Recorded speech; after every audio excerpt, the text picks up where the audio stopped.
Salut à tous, j'espère que vous allez bien. Aujourd'hui, le samedi 16 mai 2026, on se retrouve pour une nouvelle vidéo sur les cryptos. On a eu une petite baisse depuis la dernière fois. Rappelez-vous, on était vers les 81 000 $. On avait vu que on pouvait même aller chercher les 82, 83 et 83 500 $. On avait pas mal de liquidités. Vous allez voir qu'on s'est arrêté un petit peu avant et on a commencé à rebaisser. Ce qui est très intéressant dans la configuration technique qu'on a actuellement, c'est que on est en plein entre soit on est sur le bas du canal haussier qu'on a depuis plusieurs semaines qui nous a fait monter de 65 000 à 80 000 et quelques. Et du coup, soit on est sur le bas de ce canal et paf, on va remonter d'un seul coup sur quelques jours et on va aller rechercher un plus haut. Ce que je pense, ce qui va se passer, vous allez voir, je vais vous montrer pour quelles raisons au niveau des liquidations, au niveau des liquidités, à aller chercher au niveau de la structure du flag qu'on a à court terme. Ou alors, la deuxième option, c'est que notre top est déjà derrière nous. Il était vers les 82 800 $. Et du coup, là, on est en train de break ce canal haussier qu'on a depuis plusieurs semaines pour casser la baisse et du coup viser les 60 000 $ que je parle déjà depuis un bout de temps. On va voir ça ensemble. Vous allez voir qu'au niveau des news, alors c'est surtout au niveau des news qu'on a eu pas mal de choses depuis une dizaine de jours depuis la dernière vidéo, c'est qu'on a pas mal de news qui sont bullish et qui du coup apportent le FOMO que justement je vous parlais dans la dernière vidéo, qui est en général le FOMO qui apporte les tops. Moi, je suis vraiment dans l'optique de me dire que on est dans un rebond du tendance baissière en weekly. Ça n'a pas changé, c'est le cas depuis plusieurs mois. Et du coup, je pense que le rebond qu'on a actuellement des 60 000 $, c'est juste un rebond technique pour aller plus bas. Et du coup, je suis beaucoup plus dans une dynamique de vouloir essayer de shorter proche du top que de vouloir long et parier à la hausse sur les cryptos, sur du moyen terme. C'est-à-dire sur plusieurs semaines, plusieurs mois. Par contre, à plus court terme, vous allez voir sur quelques heures, quelques jours, il y a moyen qu'on fasse un petit peu plus haut avant de chuter. Et ça, vous allez voir, on va regarder sur les différentes timeframes. Mais du coup, justement, par rapport aux news, en fait, le fait qu'on ait des news bullish, on pourrait se dire que c'est bullish et que ça va continuer à monter. Mais non, rappelez-vous, c'est toujours pareil. Quand on a la rumeur d'une news, c'est souvent là où il faut acheter parce que c'est là où ça va monter. Et quand on a la news qui est sortie et qu'il n'y a plus de rumeurs en fait et que la news du coup a déjà été pricée, et au contraire il faut se méfier parce qu'en général c'est quand on atteint les pics de volume avec les pics, les tops sur les marchés et qu'on commence à avoir des corrections qui arrivent. C'est souvent le même schéma, on l'a très bien vu sur les dernières années, surtout sur les cryptos. Et là on a eu du coup quelques news qui sont tombées cette dernière semaine. On a eu déjà de 1 le président Trump qui a pété un câble, il ça me fait trop rire, il a pris un avion. Il a foutu tous les plus grands dirigeants du monde dedans. Il a mis Elon Musk, je sais plus ce qu'il a mis, Bezos, il doit avoir Bill Gates, etc. Avec des sénateurs, il y avait lui en tant que président. Ils sont allés voir du coup Xi Jinping, j'ai pas honte de mal le prononcer, le président du coup, enfin pas le président, mais l'homme à la tête du pays de la Chine. Et du coup, ils sont allés échanger donc sur pas mal de choses. Ils sont mis en commun des accords qu'ils voulaient par rapport à l'Iran, donc par rapport au détroit d'Ormuz déjà. Ils ont parlé du fait de prendre un accord, de faire un accord entre eux pour ouvrir le détroit d'Ormuz. Alors ça, c'est incompréhensible, le détroit d'Ormuz, à quel point il est fermé, ouvert, et puis t'as un qui dit qu'il est fermé, l'autre qui dit qu'il est ouvert. Et inversement, entre l'Iran et les États-Unis, ça a été un peu le bordel. Donc au final, ça a beaucoup moins d'impact sur les marchés, ce genre de choses, parce qu'en fait, c'est déjà été répété 20 fois sur les dernières semaines que le détroit soit fermé, soit ouvert. Mais bon, ça reste quand même bullish parce que voilà, il parlait du fait qu'ils voulaient ensemble que le détroit reste ouvert, ce qui est tout à fait logique forcément pour leur économie parce que ça les impacte pas mal. Ils ont parlé de ça. Ils ont aussi parlé du fait qu'ils ne voulaient pas que l'Iran ait l'arme nucléaire, qui se mettent d'accord aussi là-dessus. Et ils ont parlé de pas mal de choses, dont les accords commerciaux qui ont été mis en avant par Trump, où il déclare que les États-Unis ont conclu des accords commerciaux fantastiques avec la Chine. Donc plutôt des bons rapports, ce qui est une bonne chose pour l'économie au global. Après, comme d'hab, ça peut être souvent du blabla, à voir ce qui en sort concrètement derrière. Ça, c'est la première news. La deuxième news qui est beaucoup plus focus sur les cryptos, c'est tout l'aspect qu'on a eu autour de Clarity Act. Alors, je sais pas si vous avez été au courant de ce qui s'est passé là sur les derniers jours. Mais en gros, Clarity Act, c'est une loi qui est en train de passer en tant que régulation pour les cryptos au Sénat américain. Pour avoir, si vous voulez, une meilleure régulation dans la crypto. Alors, je suis un peu vague, mais ça englobe pas mal de choses et ça englobe aussi le gros sujet qu'on avait au niveau des cryptos de qu'est-ce qu'une crypto en security et qu'est-ce qu'une crypto en commodity. Donc, je rappelle, mais en gros, security, c'est ce qui est régulé par la SEC parce que c'est un titre financier. Et commodity, c'est plutôt donc, tout ce qui est matière première, actif régulé pas par la SEC, mais par la CFTC. Et en fait, ça fait une différence qui est assez importante au niveau de la régulation. Et c'était le gros sujet qu'on avait sur Bitcoin, Ethereum, etc. Sur chaque crypto, qu'est-ce qui est considéré comme commodity ou securities de la part de la SEC et la CFTC du coup. Et le problème de ça, c'est qu'on avait certaines cryptos qui étaient passées comme security et du coup, on avait la SEC qui défonçait ces cryptos sans vraiment de cadre clair, ce qui a empêché en fait, si vous voulez, l'innovation et surtout le développement en fait des cryptos dans un cadre légal et surtout dans un cadre qu'une régulation qui est claire. Et du coup, l'avantage de Clarity Act, c'est que, ce projet de loi là, c'est qu'il veut rendre ça plus compréhensible pour les cryptos, les boîtes crypto qui sont là-dedans. Et du coup, ça passe par le fait de réduire en fait l'importance de la SEC dans cette régulation-là et plutôt donner du pouvoir à CFTC qui, elle, va plutôt gérer les commodities, donc ce qui est plutôt une bonne chose pour les cryptos. Parce que c'est des règles qui sont en général un peu plus faciles, plus claires que ce qu'on a déjà avec la SEC. Et ça concerne tout l'écosystème en fait crypto, parce que tu as des exchanges, des brokers, toute la DeFi, les émetteurs de tokens, etc. Donc voilà, c'est un projet de loi important. Il a pas mal fait parler justement là sur les réseaux ces derniers jours parce que ils ont parlé de ça au Sénat et du coup la loi a été débattue pour que ce soit mis en place. Et ça, vous voyez, c'est typiquement le genre de news qui va faire FOMO les marchés à court terme, mais qui va former pour moi en général des tops. Parce que ce genre de news, elle a un impact sur les cryptos, parce que voilà, ça permet une régulation beaucoup plus claire et facile à mettre en place pour les acteurs crypto, ce qui fait que le secteur peut plus facilement se développer. Mais c'est très indirect comme conséquence. C'est-à-dire que ça n'a pas un impact direct sur les cryptos. C'est pas parce qu'il y a cette loi qui passe que ça va changer la capitalisation boursière des cryptos et ça va être quelque chose de beaucoup plus indirect et qui va se mettre en fait sur le temps à long terme et pas avoir un impact à court terme sur les cryptos. Et du coup, c'est le genre de news qui apporte un peu de volume, un peu de FOMO sur les marchés, mais qui en général, quand elle sort comme ça et qu'elle est validée, c'est déjà pas trop tard, mais c'est déjà un peu le top de la news qui va se reproduire sur les marchés et déjà plus ou moins derrière, quoi. Donc voilà, on a eu ça. On a eu aussi troisième chose par rapport au président de la Fed. On en parlait pas mal dans la dernière vidéo. Rappelez-vous, Powell qui avait fait son dernier FOMC et qui avait gardé les taux inchangés, ce qui avait fait chuter un peu le marché à court terme. Et on avait pas mal parlé aussi début d'année 2026 plutôt, début de cette année, que le nouveau président de la Fed pouvait changer pas mal de choses par rapport aux décisions de la Fed. Parce que rappelez-vous, on a un Powell qui est très réticent par rapport au fait de baisser les taux d'intérêt pour stimuler l'économie parce qu'il veut plus avoir le contrôle sur l'inflation et pas la laisser partir en tous les sens. Et à l'inverse, le nouveau président de la Fed qui commence du coup à arriver dans la direction de la Fed, qui s'appelle du coup Kevin Warsh, il est pas mal poussé par Trump.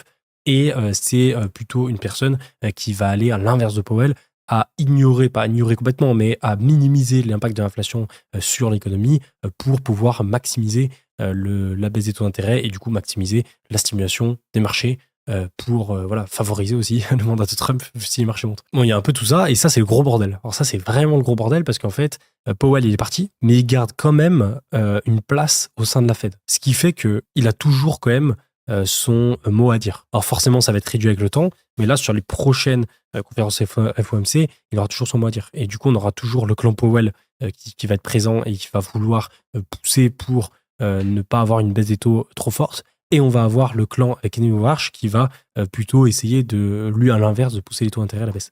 Et en fait, je pense qu'au début, Powell il va plutôt bien résister, puis avec le temps, vers fin d'année, à mon avis, on risque de glisser vers ce que va vouloir Kevin Warsh petit à petit. Donc ça, c'est à suivre. C'est hyper intéressant. Je pense pas qu'on va avoir un gros tournant là pour cet été, mais pour la fin d'année, c'est pas impossible qu'on ait petit à petit le pivot qui se fasse vers le QE tranquillement, suivant comment l'inflation se déroule. Mais vous voyez, pour l'instant, au niveau des probas, c'est quand même pas trop mal. On a plus de 50%, donc on est pile à 50-50 au final, 51% de probabilité de hausse que au niveau des taux d'intérêt d'ici la fin de l'année. Et à mon avis, là, comme je dis, pour cet été, ça risque d'être plutôt calme et de rester inchangé, voire contrôlé, mais peut-être en fin d'année, si Kevin prend un peu plus de pouvoir par rapport au clan Powell, ça peut pas mal changer. Et on peut avoir des concessions qui sont lâchées de la part de Powell petit à petit, au fur et à mesure que ça avance. Bon, ça, c'est un sujet un peu compliqué, ça change pas mal, du coup, forcément, on aura le temps de le revoir. Justement, en parlant du FOMO, ça, 50% de chances que Bitcoin atteigne les $100 000 cette année. Alors, pourquoi 50%? Ça sort de ce qu'on a au niveau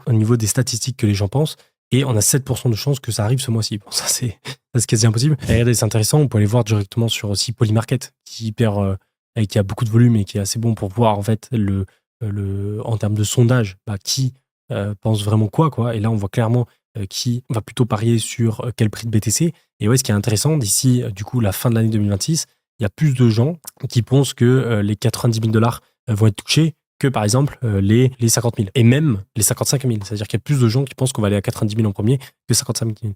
Alors c'est sûr qu'on est plus proche des 90 000 que des 55 000, mais quand tu vois par exemple que les 100 000 sont aussi plus proches d'être touchés que les 50 000 selon ce que parient les gens, ça veut dire qu'on a une sorte de FOMO qui revient petit à petit. Et qu'avec toutes les news qu'on a, etc., et le marché qui rebondit avec le marché national qui rebondit très fort aussi, on n'a pas de mal de gens qui anticipent le fait qu'on ait un nouvel ATH, on ait un Bitcoin qui revient à 100 000, etc. Et c'est souvent dans ce moment-là, finalement, qu'on va commencer à former les tops à court terme et pas à renclencher la tendance baissière. Et c'est ce qu'on a d'ailleurs très bien vu quand on a été allé chercher, rappelez-vous, les 98 000 dollars sur le Dead Cat Bounce de BTC, avant qu'on on chute très violemment jusqu'aux 60 000.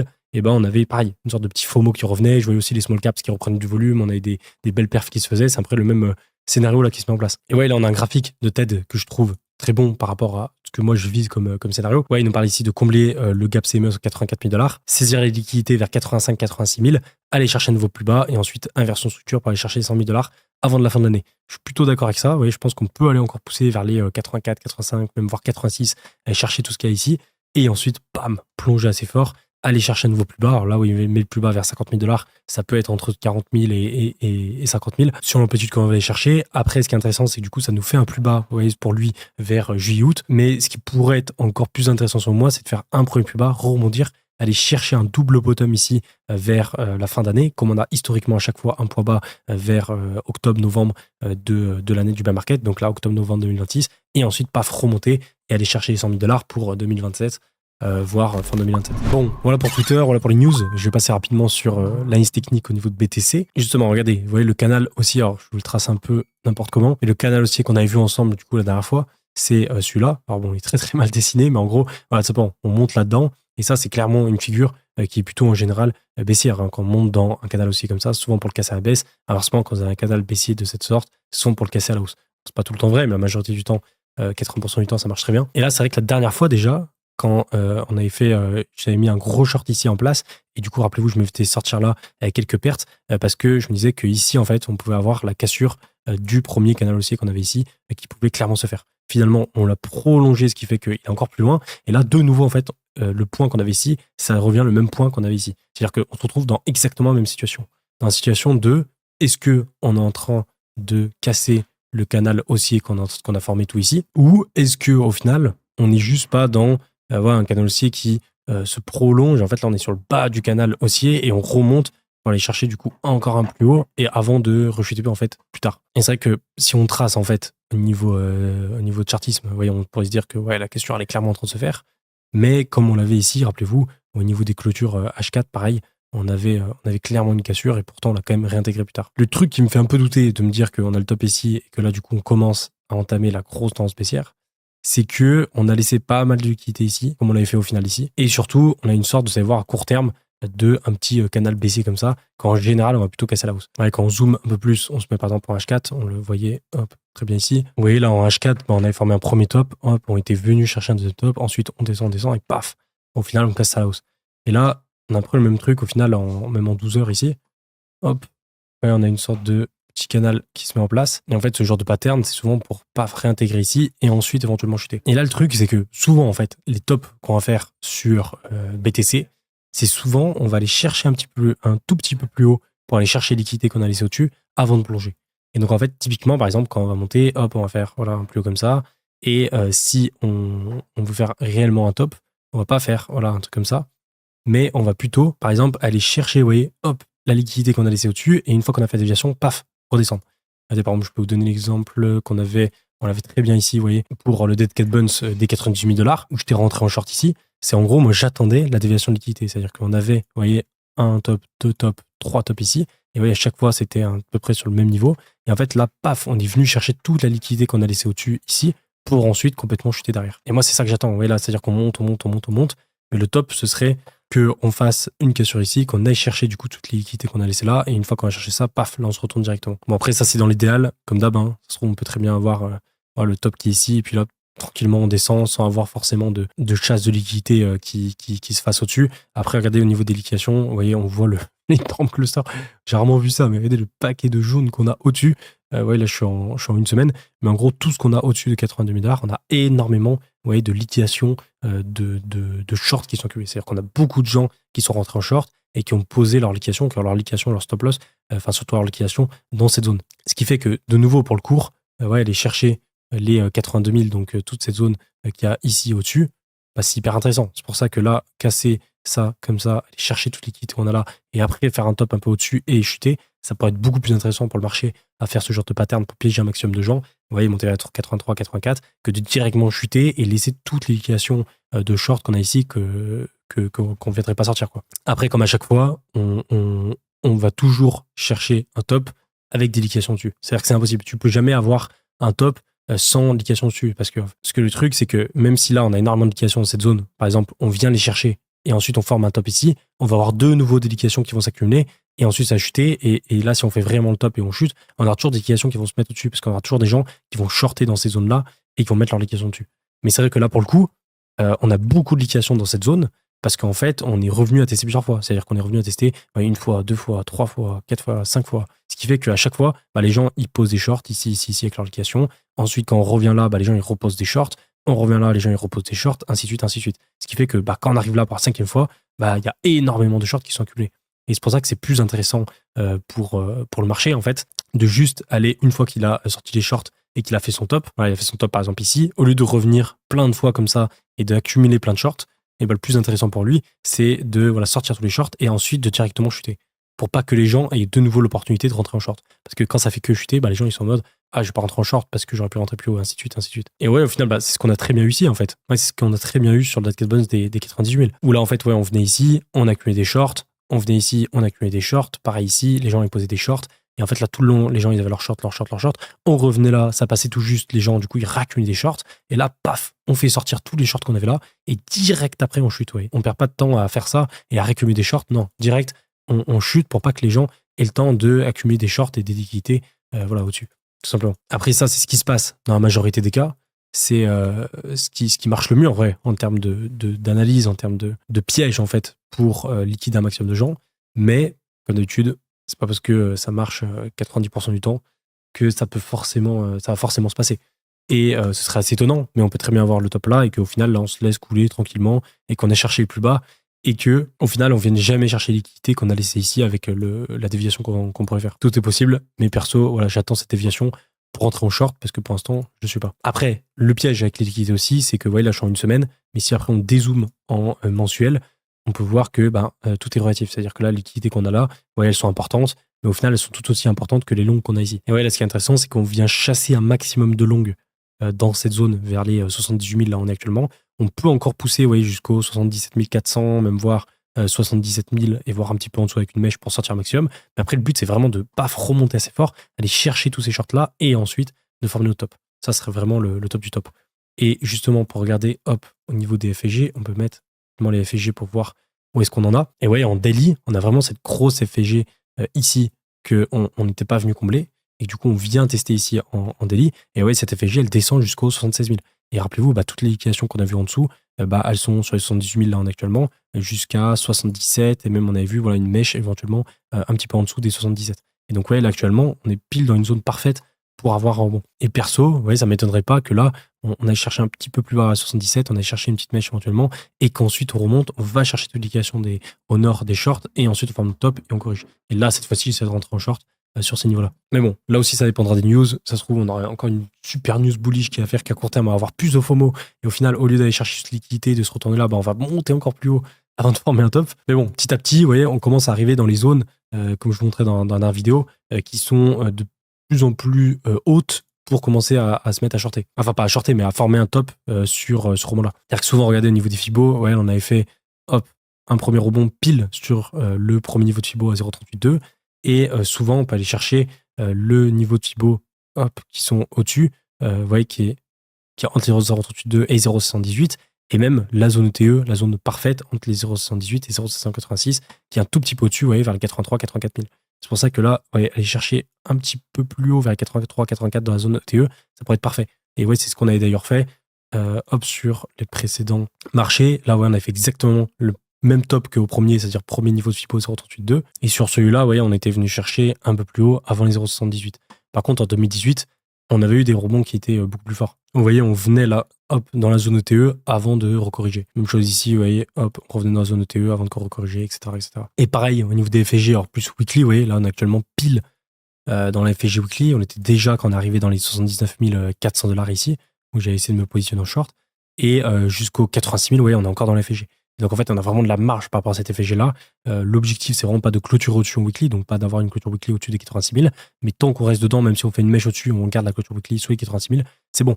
Et c'est vrai qu'en général, les FFG, le top pour combler une FFG, c'est donc soit la toucher, soit la combler à moitié, soit la combler entièrement. Et c'est vrai que la majorité du temps, ce qui est le plus regardé par rapport à une FFG, c'est plutôt la combler en fait à moitié, exactement comme on est en train de le faire actuellement. Et donc là, vous voyez, c'est vraiment parfait parce que ça, on descend, on vient combler la FFG weekly, on corrige, on revient combler la FFG weekly, on peut recorriger, ainsi de suite. Ensuite, objectif, poser un double bottom vers fin d'année et ensuite on repart en bull run. Mon scénario parfait, après, comme vous le savez, entre le scénario parfait que je veux et ce qui va faire le marché, toujours une différence. Mais du coup, voilà mon plan pour BTC pour l'instant. Pas de position actuelle, que ce soit en short ou en long pour moyen terme. Par contre, si on vient chercher un plus haut, petite déviation ici, retournement structure par là, je me mettrai à short et je serai au courant de toute façon sur Twitter. Autre chose intéressante aussi à regarder, alors ça, il y aura un temps de latence, du coup on sera toujours un peu en retard, mais rappelez-vous, on l'avait vu aussi dans la vidéo, c'est les volumes qui commencent à devenir blancs sur le MACD weekly de BTC. Rappelez-vous, souvent quand on a des volumes qui sont très verts et qu'on commence à avoir une bougie blanche, alors c'est souvent un peu trop tard, mais ça veut dire qu'on commence à avoir la tendance qui a atteint son pic, si vous voulez, de volume aussi, et c'est souvent la même chose, on l'a aussi dans le rouge ici. Et là, vous voyez, ce qui est intéressant, c'est que cette semaine, on a autant de volume vert que la semaine précédente. Et en fait, au moment où on passera juste en dessous, et ben on sera dans le blanc, et du coup, éventuellement, on sera sur le pic des volumes, et on va commencer à baisser tranquillement. Et donc là, on sera sûrement assez proche du top du rebond qu'on pourra avoir. Et comme d'hab, le MACD, c'est juste un indicateur momentum, il suit ce que fait le cours, donc il ne va pas prédire quoi que ce soit. Mais je trouve qu'il est quand même intéressant à suivre en weekly pour voir quand la tendance en fait commence à s'essouffler et qu'elle n'est plus en pleine expansion de volume acheteur, quoi, comme on l'avait ici au début. Rapidement, je vais passer ETH aussi parce que, alors lui, c'est bien pire que BTC dans le sens où son rebond est beaucoup moins fort. Et BTC, on était sur un rebond on est quasi à la zone ETE, alors que là, on est vraiment genre à peine sur le premier, enfin on est pile sur le premier niveau de Fibo. C'est-à-dire que la zone de rebond en fait d'Ethereum est beaucoup moins forte. On a une grosse FG daily ici qu'on n'a pas touché d'ailleurs. Et la petite zone de range qu'on avait là, au final on est en train de la casser ici à la baisse. Pareil là, faites gaffe à ça à court terme, quand on a une sorte de petit range comme ça et qu'on vient ici casser à la baisse, ça peut souvent être une déviation pour aller chercher au final au nord, en fait, plus haut. Mais en tout cas, Ethereum plus basique que BTC, forcément la plupart des altcoins c'est la même chose. Et du coup parfois en fait l'amplitude d'aller chercher sur un short sur les altcoins peut être plus intéressant que sur BTC. Le truc c'est que pour rentrer sur les altcoins en short, comme d'hab en fait c'est plus dur parce que plus de volatilité. On a les marches traditionnelles qui eux impriment des bougies, les gars. Non, mais c'est lunaire, vraiment, ce qu'on a. J'ai jamais vu une reprise aussi forte, je crois. Regardez ça. En weekly, là, on a empilé bougie verte, mais plus que la reprise 2025, ou même la reprise ici, tranquille, de 2023-2024, ou même que le Covid. Regardez, même pour le Covid, on avait imprimé des belles bougies vertes, mais c'était pas aussi fort que ce qu'on a là, quoi. C'est hallucinant. Et en daily, c'était vraiment, là, c'était n'importe quoi. Heureusement, on a des petites corrections quand même à court terme, là, avec les bougies rouges qu'on a, mais la tendance, elle reste ultra verticale. Et ça fait flipper parce que quand ça devient très vertical comme ça, tu sais que ça va dans les deux sens. Et qu'en fait, les mouvements d'amplitude à la hausse sont proportionnels aux mouvements d'amplitude à la baisse. Et donc, si tu as un mouvement d'amplitude qui monte tranquille comme ça, tu vas avoir souvent une baisse qui va être assez tranquille avant de remonter. Alors que si ça monte très comme ça, la baisse, ça va être très comme ça, et ainsi de suite, tu vois. Et donc là, c'est la même chose. Si vous voulez, si on monte très fort comme ça, le prochain mouvement à la baisse de correction, il va être assez brutal à la baisse. Et après, ce sera pas forcément le top avec un bottom derrière. Ça, c'est très compliqué à anticiper, mais on aura pas mal de volatilité, pas mal de chutes fortes à court terme pour derrière éventuellement reprendre. Et ça, pareil. En fait, au moment où on aura une correction comme ça sur S&P, on risque d'avoir une corrélation tellement négative sur BTC. Juste regardez la différence. Alors, je sais que j'en ai beaucoup parlé, mais c'est flagrant. Regardez, franchement, la correction de BTC comparée à la correction de l'S&P. Ça veut dire que l'S&P, il a corrigé de ça. Le BTC, il a corrigé de tout ça. Et les S&P, le rebond, c'est tout ça. Alors que BTC, son rebond, c'est ça, quoi. C'est abusé. Ça fait mal. On a vraiment une corrélation qui est désastreuse. On a un BTC qui va corriger beaucoup plus que le S&P. Et quand on a un rebond de S&P, le BTC, il rebondit de que dalle. Et donc, imaginez quand on a une correction de S&P à court terme. Juste une correction, pas forcément, une début de tendance baissière. Juste une petite correction comme ça avant de repartir à la hausse. BTC, il va prendre aussi très cher, je pense, à court terme.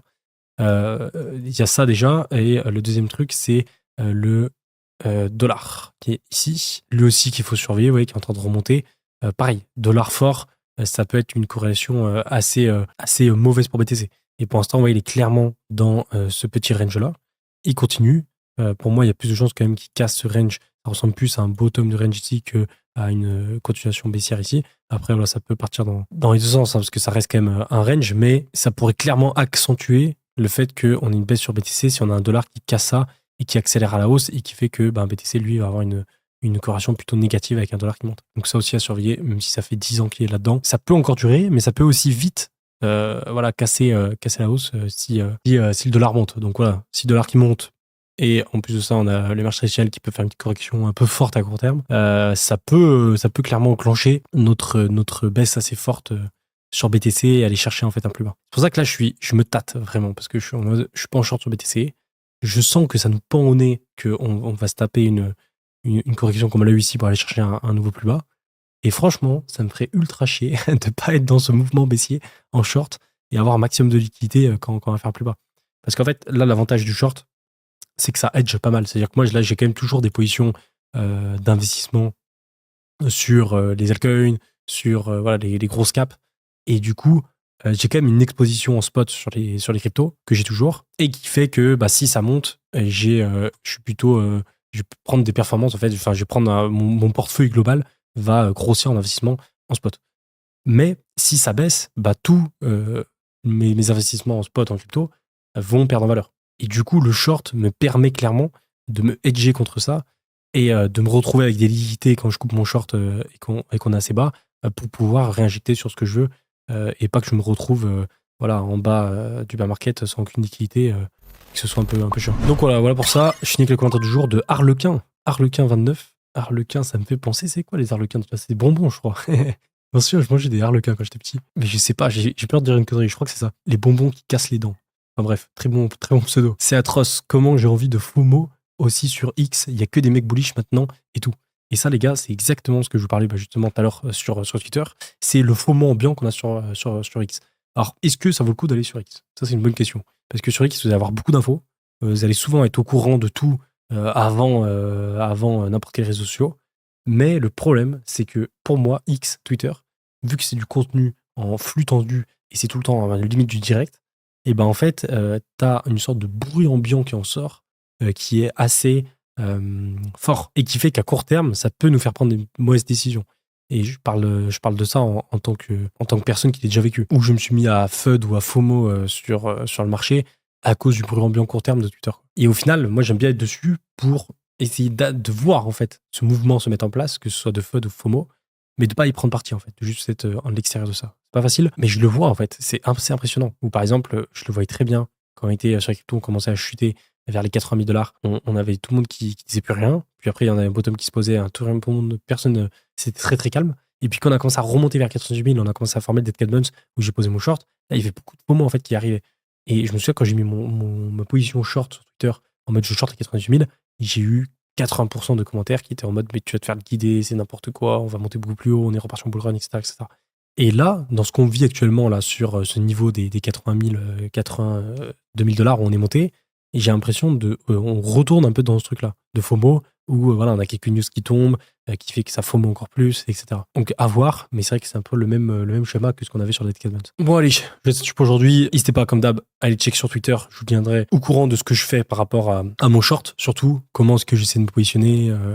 J'aimerais bien rentrer avec une bonne position en short, ce serait l'objectif. Sinon comme d'hab, vous pouvez passer aussi en inscription, vous avez toujours Swissborg si vous voulez commencer à mettre vos ordres en investissement, c'est vraiment pas mal. Moi, c'est ce que je vais faire de mon côté. Mettre des ordres d'investissement, ce qui est la nouvelle fonctionnalité qu'ils ont mis. Vous pouvez placer vos ordres à l'avance à 45 000, 40 000, 50 000 $ sur Bitcoin. Et au moins, s'il y a une mèche et on commence à bien chuter, vos ordres ils seront pris et vous n'aurez pas besoin de vous casser la tête avec le bruit ambiant court terme qui vous dira ça va faire du monde, faut pas acheter, ou alors inverse, c'est le bottom alors que ça l'est pas quoi. Enfin bref, voilà pour ça. Comme d'hab, vous avez mon lien d'inscription, vous avez 50, non c'est pas 50, c'est un ticket à gratter qui va de 1 à 50 $ offert à l'inscription. Et je crois que c'est tout. Profitez bien du printemps qui arrive. Je trouve que c'est la plus belle saison là qu'on peut avoir en France, en Europe en général. Et c'est à la fois paradoxal parce que c'est la pire saison en général, le mois de mai, les selling men go away qu'on a sur les marchés. Donc bonne raison pour sortir un peu dehors. Je vous souhaite tout pour aujourd'hui. Moi je vous dis à plus. Ciao.